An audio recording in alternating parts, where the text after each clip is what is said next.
네, 소개 말씀 감사합니다. 제가 이런 자리에서 오늘 여러분들과 이렇게 얘기를 나눌 수 있게 되어서 굉장히 감사하게 생각하고요. 오늘 제가 말씀드릴 내용은 비만 치료의 최신 지견입니다.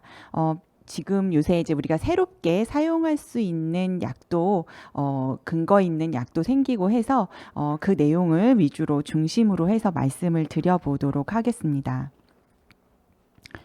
우리가 비만이라고 얘기하면 비만 학회에서 비만병이라고 얘기를 하자고 하던데요. 굉장히 이제 중요한 의미를 지니고 있다고 볼 수 있겠습니다. 흔히들 단기간에 뭔가를 해서 체중을 감량하려고 하는 이런 경향들을 이제 비만 환자들이 많이 보이는데, 명확하게 그 비만을 가지고 있는 환자들한테 말을 정확히 해줘야 하는 것 중에 하나가 만성적이고 재발하는 질환이라는 겁니다. 그냥 급하게 한 번의 단회성으로 절대 조절할 수 없는 만성적이고 재발하는 질환인 거라는 것을 명확하게 인식을 시켜주셔야, 우리가 요요라는 게 누구한테 당연히 올 수 있고 요요가 오지 않도록 치료해야 된다는, 그래서 단기간에 체중 감량을 하는 것이 중요한 것이 아니라는 것들을 인식을 시켜줘야 하고요. 그렇기 때문에 단기간에 사용할 수 있는 약이 아니라 장기간 지속적으로 안전하게 사용할 수 있는 약을, 의학적인 개입이 들어간다면 그런 약을 사용할 수 있는 것이 필요합니다. 외국의 경우에 이제 미국의 자료긴 한데요.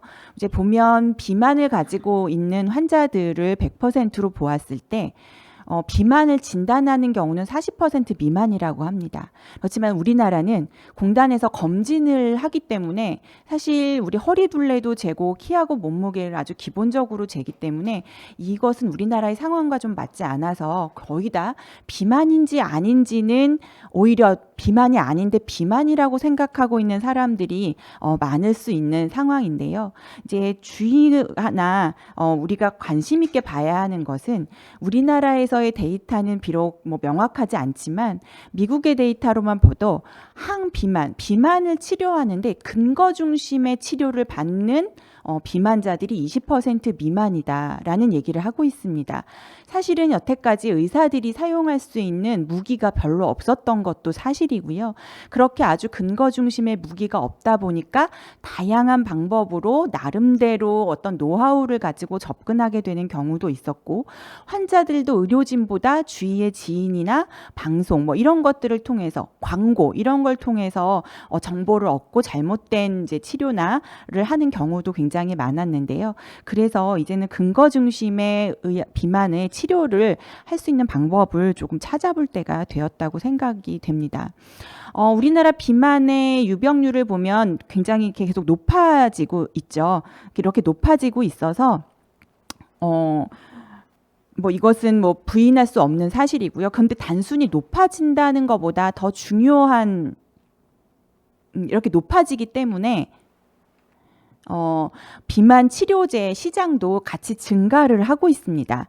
지금 보면 삭센다와 큐시미아를 사용할 수 있게 되면서, 큐시미아 사용하고 삭센다 사용하면서 2021년도에 비해서 2023년도에 거의 한 25% 증가했고요. 5년간 84% 정도 성장하는 것을 보이고 있습니다. 그리고 지금 보여주는 것처럼 이 2023년까지니까 위고비가 나오기 전인데요. 삭센다와 큐시미아의 점유율이 57%에 해당하고 있었습니다. 그런데 이렇게 이전에 우리가 항비만 약물로 사용할 수 있는 것들이 있었음에도 불구하고 자발적으로 온라인에 게시한 처방전을 분석한 국내 체중 감량 약물 사용 현황을 보면 보편적으로 평균 7개, 한 처방전 안에 7개의 약이 들어가는 경우가 굉장히 많았고, 다양한 오프라벨로 약을 사용하고 있는 것을 볼 수 있었습니다. 이런 것들로 보면 기존에 사용할 수 있는 의약품에 환자나 의료인이 만족하지 못한 만족하는 수준의 체중 감량 효과나 이런 것들이 만족하지 못하는 경우가 많았구나라는 걸 알 수 있습니다. 삭센다도 그렇고 큐시미아도 그렇고 우리가 모두 알고 있는 게 평균 5% 정도의 체중 감량이라는 것을 알고 있어서 근데 이 수준에 만족하지 못하는 의료인과 환자가 많다는 것을 알 수 있습니다. 이제 그렇기 때문에 그런 틈새로 이제 건강기능식품 시장이 확대가 되는데 확대되는 와중에 체지방 감소 제품이 많이 판매된 기능성 원료로 알려져 있습니다. 보고되고 있습니다. 근데 중요한 것은 여기서 5등이고 비중이 4%밖에 안 되지만 평균 구매액이 홍삼 다음으로 2위입니다. 한 번에 샀을 때 뭐 비타민이나 프로바이오티스, EPA 뭐 이런 거에 비해서 환자들이 한 번 살 때 전체 체중 감소 제품을 구매하는 구매액이 높다는 얘기는 이제 다른 비만을 조절하는 것에 기존의 약에 덧붙여서도 어쨌든 뭔가 비용을 투자하겠다라는 의지가 굉장히 많다는 것을 볼 수 있고요. 이 틈새로 굉장히 많은 체지방 감소 제품들이 건강기능식품으로 개발되고 쏟아져 나오고 있는 상황이기는 합니다. 아까 비만 인구가 늘고 있다는 얘기는 드렸는데 그거보다 단순히 비만 인구가 늘고 있다는 것보다 훨씬 더 중요한 의미가 이 슬라이드에 있습니다. 우리가 지금 비만의 단계를 보면 여기 이제 25에서 29.9의 체질량 지수를 가진 경우가 1단계 비만병, 2단계, 3단계로 나누었는데요. 2013년에 비해서 2022년도에 보면 전체적으로 이 1단계 비만병 그리고 2단계 비만병, 3단계 비만병이 많이 증가하고 있습니다. 더더군다나 봤을 때는 비율적으로 특히 남자의 경우에 이 비만병 전 단계인 경우에 보다 1단계, 2단계, 3단계가 아주 많이 높아지고 있고요. 그리고 아주 BMI 35가 넘어가는 인구도 남자로 해서 굉장히 많이 증가하고 있습니다. 이렇게 비만이 남자들에서 훨씬 더 고도비만 쪽으로 증가가 많이 되는데 이런 것들이 보면 비교적 젊은 나이에서 이제 우리 코로나 되고 활동량 줄고 하면서 젊은 인구들에서 훨씬 더 많고요. 지금 이게 성인에서 보았지만 청소년에서도 이렇게 기하급수적으로 비만, 고도비만 쪽에 증가하고 있는 것을 확인할 수 있습니다. 그러면 우리가 보았을 때 비만이 보기만 싫은 거라 그러면 사실은 체형 관리 쪽에 집중을 해야 하는데 사실은 그 외모적인 문제뿐만 아니라 신체적인 질환 여기서는 이제 당뇨병, 고혈압, 이상 지질혈증, 심내혈관 질환, 심근경색, 허혈증, 뇌졸중 뭐 이런 비만과 관련된 위험 인자와 합병증을 보았는데요. 문제는 이 보도비만, 비만이 높아질수록 모든 발병이 높아지는데 이 뒤에 보시면 나이가 들어서 50세 이후에서 고도비만자일수록 질환의 그 위험률이 높아지는 것보다 젊은 층에서 20대에서 40대까지는 이 비만의 고도비만, 비만 지수가 점점 더 증가할수록 굉장히 높게 당뇨병의 발생 비율, 고혈압의 발생 비율, 이상지질혈증의 발생 비율, 심내혈관 질환의 발생 비율, 심근경색의 발생 비율, 허혈성 뇌졸중의 발생 비율이 굉장히 높아진다는 겁니다. 나이가 드신 분들에 비해서 아주 드라마틱한 차이를 보이고 있는데요. 일반적으로 보통 건강관리를 하고 비만을 조절해야 돼. 내가 고혈압 뭐 있으니까 고지혈증 있고 당뇨가 생겼으니까 조절해야 돼 라고 건강에 관심을 가지고 비만을 조절하시는 분들이 보통 50대 이후고 젊은 층들은 체형 쪽으로 목적으로 급하게 체중을 빼려고 하거나 오히려 비만이 있음에도 불구하고 비만 조절을 나는 젊으니까 그냥 내가 알아서 적당히 하겠다고 생각하는 경우가 굉장히 많을 수 있습니다. 그래서 이렇게 젊은 연령대에서도 비만에 대해서 의료진과 적극적으로 적절하게 치료하는 것이 이런 합병증을 예방할 수 있는 아주 중요한 수단이 될 수 있다는 것을 간과하기 쉬운 부분이 있습니다. 우리나라 국내 비만 진료 지침이 아주 비만학회에서 아직 정식으로 제시되지는 앞에 미리 오픈이 되었고요. 이제 보고가 되기 전인데 업데이트 권고안의 내용을 보면 아주 중요한 내용이 실려 있습니다. 세마글루타이드의 유효성과 안전성, 용량에 대한 내용들이 새로 추가된 것이고요. 동반 질환에 신부전이 있을 때에도 신부전이 있다면 리라글루타이드와 세마글루타이드 등을 주의해서 사용 가능하다고 이제 사용 가능해진 시점이기 때문에 추가된 내용이고요. 이전에 기존에 우리가 사용했던 이런 약들에 대한 것은 근거가 그대로 들어가 있습니다. 또 중요하게 나와 있는 것이 이 건강기능식품에 대한 내용인데요. 건강기능식품으로 고시용 원료가 이제 성인 비만 환자의 체중 감량에 도움이 되는지 문헌 조사를 했습니다.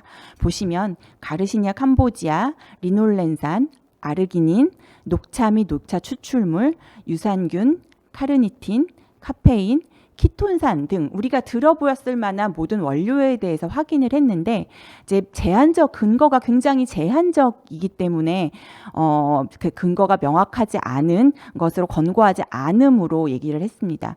우리가 훨씬 더 근거가 명확해서 사용할 수 있는 약들이 있음에도 불구하고 그런 것들을 환자에게 진료실에서 상의하거나 권하지 않음으로써 환자들이 이런 것들을 임의로 선택할 수도 있고요.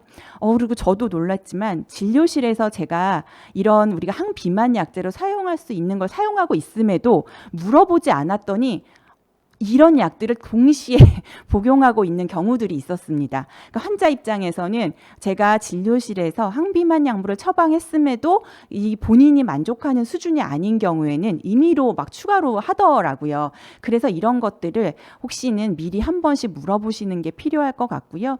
그리고 또 이제 그 수면 장애 있다고 얘기하는 경우들이 많은데 기존에 우리가 사용하는 항비만 약제에서도 수면 장애를 유발할 수 있지만 녹차 추출물 이런 걸 카테킨 사용하시거나 사용하시면서 50대 이후인데 수면 장애가 생겼다고 오시는 분들도 은근히 많습니다. 그래서 꼭 커피 아니고 비만을 위해서 이런 약물을 사용하는 게 있는 건 없는지 확인이 수면 장애로 온 갱년기 이후나 이제 중년 이후에도 확인이 필요할 것 같습니다. 그래서 우리가 현재는 이전에 비해서 훨씬 더 사용할 수 있는 약이 생김으로써 지금 사용할 수 있는 우리 세마글루타이드 이외에도 향후 우리나라 국내에 도입될 예정인 근거 중심의 약물들이 굉장히 많기 때문에 이제 그런 것들을 사용할 수 있도록 약물을 기왕에 사용하고자 한다면 그런 것들에 대한 얘기들을 나눠주시는 것이 필요할 것 같습니다. 그러면 현재 사용할 수 있는 세마글루타이드에 대한 연구 결과를 좀 말씀을 드려보도록 하겠습니다.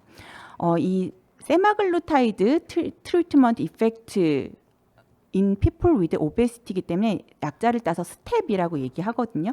참 이 약자도 굉장히 잘 지은 것 같은데 이 스텝의 프로그램을 보면 정말 우리가 임상 현장에서 궁금할 만한 내용들이 전부 다 포함이 되어 있습니다. 첫 번째는 그냥 웨이트 매니지먼트를 했을 때 그럼 이 약의 기전상 당뇨 환자한테 썼을 때는 어땠는지, 그리고 제가 정말 관심이 있었던 건 이 내용인데요. 인텐시브한 비헤이비어럴 테라피를 했을 때는 정말 효과가 더 좋았는지, 그리고 또 하나는 언제까지 써야 하는지, 썼다가 중단하면, 지금 굉장히 의미 있는 연구인데요. 썼다가 중단하면 효과가 언제까지 가는지. 환자들은 대부분 내가 약이 비급여고 비싸고 하니까 3개월만 쓰고 약을 중단하고 싶어하는 경향들이 굉장히 많은데, 그러면 끊고 나면 그게 완치가 되는 건지. 처음에 말씀드린 것처럼 지속적이고 재발하는 질환이기 때문에 이 세마글루타이드를 신비의 명약이라고 생각해서 중단할 수 있다고 생각할 수 있는 경향이 많은데, 이 연구 결과에서 확실히 보여준 게 있고요. 언제까지 사용하는 게 좋은지, 그 다음에 한국인에서는 어떤지, 이런 중요한 결과들을 좀 말씀을 드리겠습니다. 일단은 이 스텝 트라이얼에서 보면 평균 우리는 15%, 15라는 숫자를 되게 많이 기억하더라고요, 환자들이. 근데 15kg으로 생각하는 경우도 있는데 15%라고 생각하시면 좋고요. 우리 당뇨가 있는 환자는 훨씬 적습니다. 효과가 작아서 한 10%로 생각하시면 되고요. 제가 이걸 봤을 때 사실은 그냥 만성질환을 관리하는 의원에서, 그러니까 비만만을 전문으로 다루는 그런 전문 클리닉보다 의원에서 사용할 수 있겠다고 생각한 게 이겁니다. IBT, 인텐시브하게 비헤이비어럴 테라피를 같이 쓰는 경우나 그냥 일반적으로 식사 조절하고 운동하세요라고 하는 일반적인 권고 수준의 트라이얼을 비교했을 때 차이가 별로 없습니다. 그래서 우리가 고혈압, 당뇨병 뭐 이런 만성 질환을 가진 환자들 뒤에 셀렉트의 트라이얼을 보여드리겠지만 그런 환자들에서 우리가 체중 감량이 꼭 필요할 때 의원급들에서 환자한테 적용해 볼 수 있는 뭐 비용적인 문제나 이런 거를 차치하면 해볼 수 있는 거가 되겠고요. 그다음에 언제까지 유지를 해야 하는지 아까 단기간 사용하면 완치가 가능해서 우리가 알고 있는 만성적이고 재발하는 질환이라는 게 아닌 거인 건지 이제 요런 거를 스텝 4에서 보여주어서 그 결과를 보여드릴 거고요. 뒤에 여기서 보면 이 스텝 트라이얼들에서 보면 우리가 하나 환자한테 얘기를 해줘야 되는 게 5% 이상 체중 감량을 한 군들이 대부분이지만 최소 10%, 10명에 한 명은 5%를 감량 못한 경우도 있었다는 겁니다. 대부분이 다 하지만 무조건 빠집니다라고 하는 것보단 10명 중에 한 명은 안 빠질 수도 있다는 얘기를 해주는 게 필요한데요. 사실 국내에 아시아인들만 대상으로 한 거 보면 이게 훨씬 더 비율이 높아져서 이제 염려했던 것보단 덜한 것 같긴 합니다만 저는 현재는 10명 중에 한 명은 5%보다 못 빠진다고 얘기를 하고 있고요. 효과적인 게 우리 20% 이상 빠진 사람이 평균 15%가 빠지는데 1년 사용했을 때 평균 15% 빠진다고 설명을 해야 환자가 이제 장기간 사용해야겠구나 일단은 마음을 먹게 되고요. 20% 이상 빠진 환자도 보면 대부분 30% 넘어갑니다. 이 당뇨 있는 환자들이기 때문에 이게 적은 경우고요. 그래서 20% 이상 빠진 사람도 30%가 되지만 평균 15%가 빠지고 5%가 못 빠진 사람도 10명 중에 1명은 된다라고 기억을 하시면 좋습니다. 그리고 이 연구 결과를 보고서 굉장히 단기간 사용하는 것이 하고 끊으면 다시 다 체중이 증가한다라고 설명을 하고 있습니다. 우리가 용량을 증가시키면서 약을 사용하기 때문에 이렇게 증가시켜서 20주를 사용했는데요. 2단계에서 계속 1년을 사용한 군은 계속 체중이 빠져서 결국에 우리가 알고 있는 평균 15% 빠진다는 걸 달성을 했는데 만약에 여기까지만 러닝 단계, 용량을 증가시키는 단계만 해서도 10% 이상은 빠지는 것으로 되어 있습니다.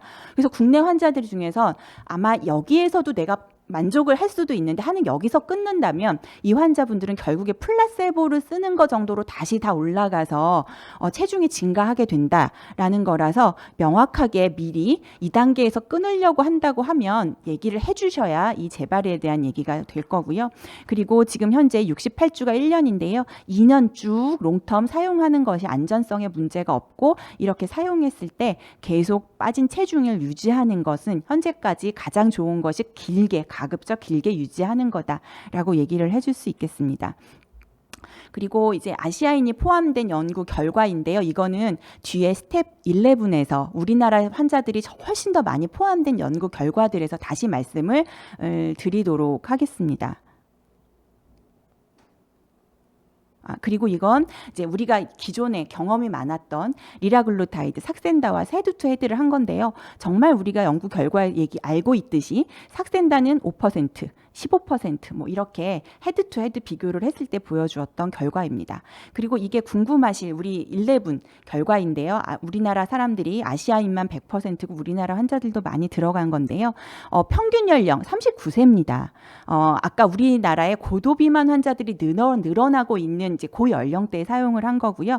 민 BMI 보시면 31.3, 바디 웨이트 83.8입니다. 평균 허리둘레 98.1. 요건 좀 기억을 해두시는 게 좋습니다. 제가 이제 경험적으로 지금 저희는 도입되자마자 사용했는데요.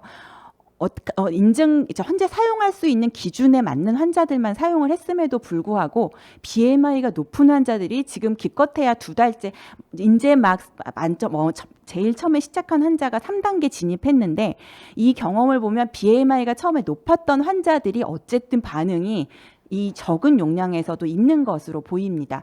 적응증이지만 BMI가 27에 가까웠던 환자들은 아무래도 처음에 기대 수준보다 빠지는 속도가 더딘 것으로 보입니다. 이 결과에서도 보면 아시아인이라서 혹시는 조금 그 효과가 적은 건 아닐까라고 생각을 했었지만 그렇지 않고 똑같이 평균 15% 이상 빠지는 것으로 44주를 썼는데 보이고 있습니다. 이게 아까 제가 얘기 드린 것처럼 아까 10명 중에 1명은 서구인 데이터에서는 5% 미만 안 빠졌다고 얘기를 한다고 지금 여태까지는 했는데 이 11의 데이터를 보면 5% 이상은 96%다 빠졌습니다. 아시아인에서 또 상관없이 효과가 문제 없다는 걸 볼 수 있고요. 똑같이 20% 이상 빠진 환자들이 30% 정도로 보시면 되겠습니다. 어드버스 이벤트는 우리가 많이 알고 계신 세마글루타이드를 적용을 했을 때 나타나고 우리 뭐 요새 언론에서 이제 이게 오남용 될까봐 그 얘기가 굉장히 많이 나오고 있어서 알려진 거 이외에는 특별히 더 주의할 만한 것이 나오지는 않았고요. 이제 이 셀렉트 트라이얼이라고 비만한데 이제 카디오베스큘라 디지즈를 이미 갖고 있었던 환자들을 대상으로 41개국 4개 기관 평균 40개월을 17,600명을 추적 관찰한 연구 결과에서 이런 심혈관계 질환의 아웃컴을 낮출 수 있다는 연구 결과에 따라서 미국에서는 이제 이런 심혈관계 질환의 위험을 낮추는 약으로도 허가가 됐는데요. 여기서 보면 주의할 건 당뇨 환자는 이 연구에서는 중요한 건 당뇨 환자는 제외했습니다.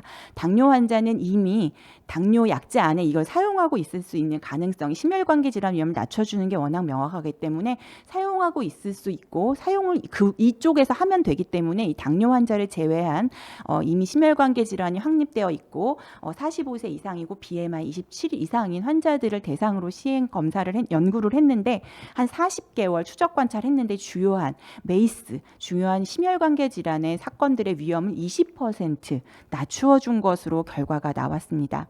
그래서 이렇게 나오는데 여기서 재밌는 것은 우리 연령 체질량 지수로 나누어 봤을 때는 체질량 지수가 이 심혈관계 질환 살이 빠지는 것과 별개로 체질량 지수가 낮은 군에서도 우리가 뭐 45 이렇게 넘어가지 않아도 30 미만에서도 심혈관계 질환의 위험률을 낮추는 효과가 더 있으면 있었지 낮지 않았다. 라는 거, 체중 감소 효과와 다른 우리가 기존에 알고 있는 GLP-1 리셉터 아고니스트의 효과일 것 같은 이런 생각이 들고요. 그것 기전적으로 뒤에서 보여드릴 거고 또 하나 재미있는 것은 물론 75세 이상의 환자들이 적기 때문에 이렇게 보일 수도 있지만 젊은 연령층에서 75세 이상보다 젊은 연령층에서 이 효과가 심혈관계 질환의 위험률을 낮춰주는 효과가 좋을 것으로 보고하고 있습니다.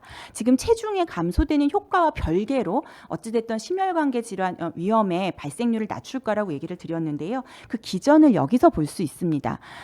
지금 그냥 일반적인 시기를 준 쥐고요. 얘는 웨스턴 다이어트, 서양 시기를 준 군이고 세마글루타이드의 용량을 다르게 주어서 사실은 이 쥐는 요 정도 용량을 주어야 체중의 감소 효과가 있습니다.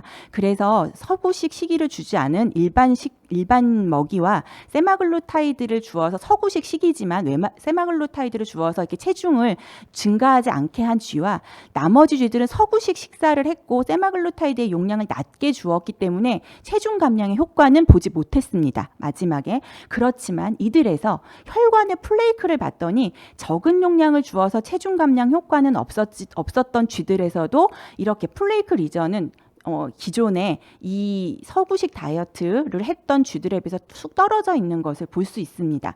그래서 이런 효과로 어찌됐던 비만 환자 꼭 체중이 빠지지 않아도 이 GLP-1 리셉터 아고니스트 계열의 약을 쓰면 이런 기전으로 심내혈관 질환의 리스크는 낮춰줄 수 있겠다라고 얘기를 하고 있습니다. 셀렉트에서 마찬가지로 보면 체중 감량 효과는 있었습니다만 앞에 비만 심혈관계 질환 이미 갖고 있지 않았던 군들에 비해서는 체중 감량 효과는 떨어진 것으로 나타났는데 이럼에도 불구하고 그 심내혈관 질환 예방은 있었고요. 효과는 있었고 그래서 FDA에서는 이렇게 허가가 된 상태입니다. 지금 이제 세마글루타이드가 효과가 더 평균 15%니까 좋기 때문에 리라글루타이드에 비해서 부작용이 높지는 않을까. 사실은 사용 전에는 검열을 많이 했는데 제가 지금 경험이 많지는 않지만 이제 시기가 얼마 안 돼서 그리고 지금 저용량이라서 이제 들어간 군이 3단계이기는 한데요. 이제 그렇게 했다고 하더라도 경험적으로도 그렇고 기존의 연구 결과들을 봤을 때도 리라글루타이드보다 위험률이 부작용이 높은 것 같아 보이지는 않았습니다. 이제 그리고 모든 이런 항비만 약물들이 심혈관계에 이제 어떤 것은 좋기도 하고 나쁘기도 한데요. 이제 토피라메이트와 펜터민, 부프로피온, 날트록스는 사실은 심혈관계 질환의 사용했을 때 체중이 빠지지 않는다면, 체중이 빠져서 좋은 효과가 있을 수는 있지만 빠지지 않는 경우에 심혈관계 질환에도 도움이 될 거라고 장담을 하기는 어려운 부분이 기전적으로 많습니다. 그런데 리라글루타이드는 굉장히 좋았는데 유일하게 여기 하나 맥박을 좀 높일 수 있는 것으로 알려져 있습니다. 이 얘기는 뒤에 다시 왜 드렸는지 말씀을 드릴 거고요. 그래서 이제 효능 효과를 보면 이게 인디케이션에 조금 맞춰서 이렇게 얘기가 많잖아요. 요새 비대면으로도 그냥 막 처방이 나가고 그럴 수 있기 때문에 인디케이션을 좀 현재는 보면서 약물에 대한 경험이 쌓일 때까지는 꼭 이 인디케이션을 지켜주시는 게 필요한데, BMI 30 이상이거나 한 가지 이런 프리다이아베티스나 당뇨병, 고혈압, 이상지질형증, 폐쇄성 수면 무호흡인 경우에는 27 이상인데요. 여기에 다 들어가는데 지방간은 들어가지 있지 않다는 걸 이제 알아주시면 좋을 것 같고요. 이 약을 쓰실 때 하나 또 당뇨병 환자가 혹시는 GLP-1 리셉터 아고니스트 계열을 안 쓰고 있다면 이 약을 쓸 수 있는데요. 혹시 그럴 때 당뇨 환자 망막병증 검사를 안 하고 있으면 꼭 시작 전에 망막병증을 확인을 해주시는 게 필요합니다. 확 어그라베이션 될 수 있다는 이제 보고가 있고요. 그리고 이 약의 효과로 인해서 혹시는 포만감이 들기 때문에 환자분들이 내가 적게 먹었어요라고 얘기를 하는 경우보다 잘 먹었어요라고 얘기를 하는 경우가 되게 많습니다. 그 체중이 빠졌음에도 불구하고. 그래서 먹는 게 객관적으로 주는데요. 우리가 물을 섭취를 하든지 아니면 음식의 섭취가 줄어서 두 가지 경우로 다 이제 음료의 섭취가 적어서 탈수가 될 가능성이 여기 있습니다. 이 탈수가 될 때는 오히려 맥박수가 좀 증가할 수 있어서 이 약의 적게 먹는 거 아니고도 이 약의 기전적으로도 약간 맥박을 높일 수 있는 것과 탈수로 인해서 높일 수 있는 경우들이 있어서 저는 현재는 처음에도 EKG를 좀 찍고 모니터링을 하고 있습니다. 나머지는 이제 뭐 이런 것들은 사실은 살이 잘 빠지면서 영양이 좀 부족해지면서도 올 수 있는 거고, 식사가 폭식했다 말았다 해서 올 수 있는 거고요. 또 제가 보다 보니까 좀 피로가, 기운이 없는 느낌이라는 것도 정말 이 나타난 대로 보고 얘기들을 많이 하는 것 같습니다. 그래서 이런 부작용들을 좀 봐주시면 좋을 것 같고요. 그래서 써보신 경험들도 있으실 거고, 그래서 주사침 4개 포함되어 있고요. 직전 투여 간격 최소 3일, 요거가 제가 경우에 보면 요새 해외여행들 꽤 많이 가시잖아요. 그래서 한 10일 정도 가신다거나 이랬을 때는 3일이 지났으면, 이 펜이라 외국에 들고 나가기보다는 단기간이라면 3일 지났으면 저용량인 경우에는 조금 4, 5일째 맞고 가셨다가 10일이 지나가지 않으면 괜찮기 때문에 돌아와서 맞은 게 5일 이내는 가능한 빨리 투약하면 되거든요. 그래서 그렇게 해외여행 가신 경우에는 가거나 이런 맞지 못할 것 때문에 이런 것들을 좀 기억을 해놓으시면 좋을 것 같고요. 그 다음에 이제 개봉 전에 냉장 보관을 하는 것은 이 약이 언제 쓰일지 몰라서 냉장 보관을 하는 거고요. 개봉하고 나서는 사실 실온 보관 문제 없습니다. 이게 냉장 보관하고 나서 맞으면 통증이 생길 수 있어서 꼭 개봉하고 나서는 사용해봤자 어차피 딱 4주이기 때문에 실온 보관도 문제 없다고 얘기하시면 됩니다. 맞았을 때 통증을 느끼시는 경우에는. 그리고 또 냉장고에 보관하는데 냉장고에 어는 칸이 있을 수 있어서 동결된 거는 사용이 금지이기 때문에 꼭 얼지 않는 걸 부분에 넣으라고 얘기를 해주시면 되겠습니다. 이상입니다. 네, 명료하신 강의 감사드립니다. 강의가 워낙 훌륭하셔서 질문이 하나도 안 들어왔는데요. 암만 해도 개원가에서 많이 보고 계실 것 같은데, 대학병원 과장님한테 여쭤보긴 좀 그렇지만 비용이 얼마나 드는지 환자들은 항상 원장님한테 따지더라고요. 그렇죠. 사실은 저희는 병원에서 정해져 있습니다.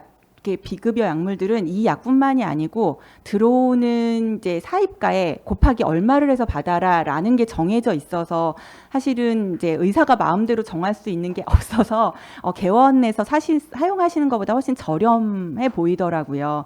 그래서 말씀을 드리면 놀라실 것 같아서. 네, 알겠습니다. 예.